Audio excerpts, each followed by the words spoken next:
third.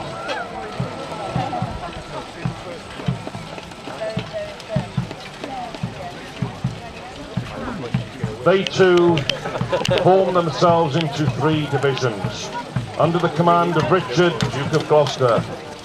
In the centre, their division commanded by King Edward. And as Edward takes the field, you will pick him out. You'll pick him out because he is wearing a tabard of royal livery. He wears a coronal on his helm, and of course his royal banner aloft. The 3rd division was that of Hastings.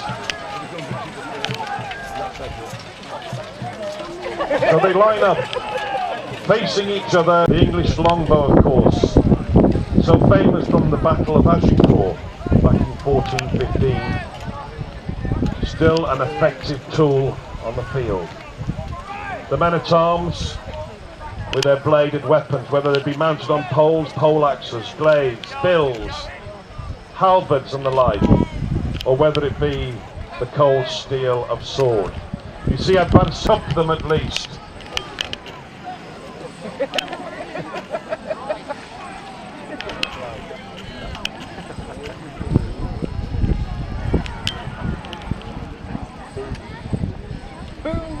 The match cord lit, the shot rammed home, the charge behind it, achieving the touch hole, on command to fire.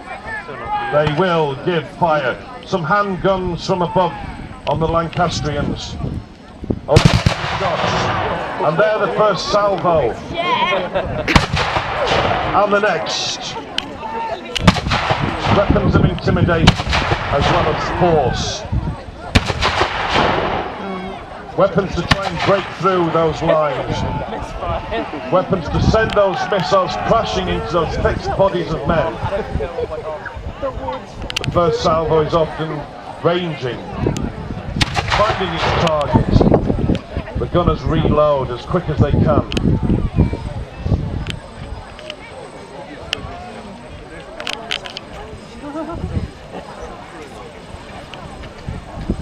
But yet Lancastrians at the top of the hill stand proud.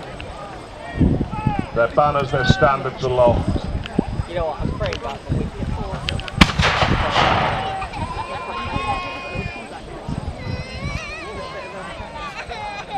The smell of powder in the air, the mist of gunfire, clouding the battlefield.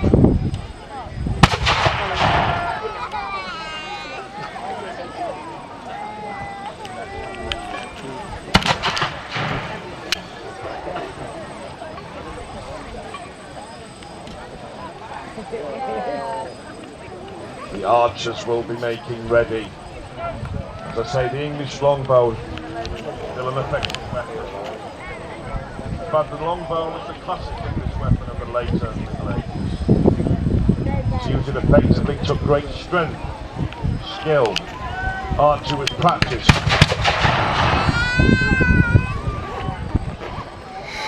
The English longbow had an effective range, 250 yards.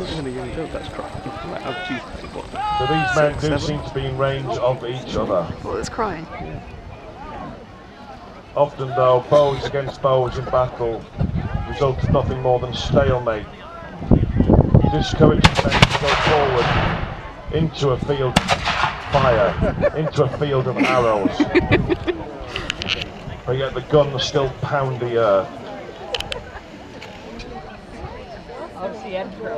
There we have Somerset's men forming a schiltron to try and repel this attack. Surely the knights running through the men would put pay to this day. Already dealt a mighty blow by the soldiers of Edward and Richard. Somerset really is depleted. Depleted and near defeated. Could these knights make the final blow of this business?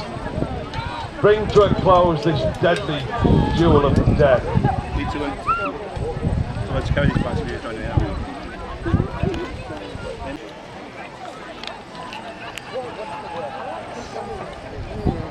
Some of the Lancastrians now, weak of foot and weak of heart, diminished, dishevelled, broken and beaten. They make their way, they will flee from the field. The Yorkies... 1 minute. Wait for us 1 minute, please.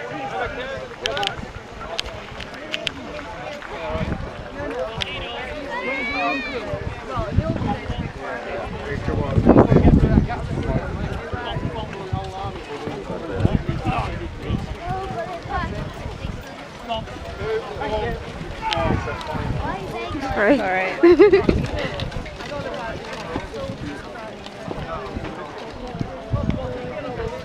From accounts of battle, we can surmise, of course, from some of the records, the inscriptions that are left to us.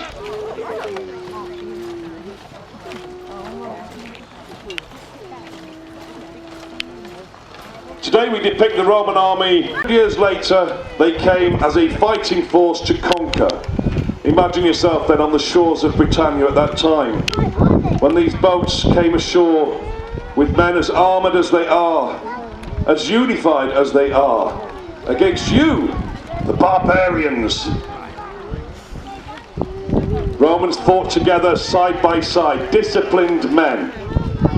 This is what gave them their strength, their training, their discipline, as well as, of course, their weapons, their tactics and so forth. The Britons of the time fought as individuals, Celts, fought for individual personal glory in battle. So you found yourself there with a completely different tactic that you were facing. And now the centurion will send out the legionaries, so we may take a closer look at them as they come towards the barrier line. Notice I said the kicking sound, K, centurio. This is how the Latin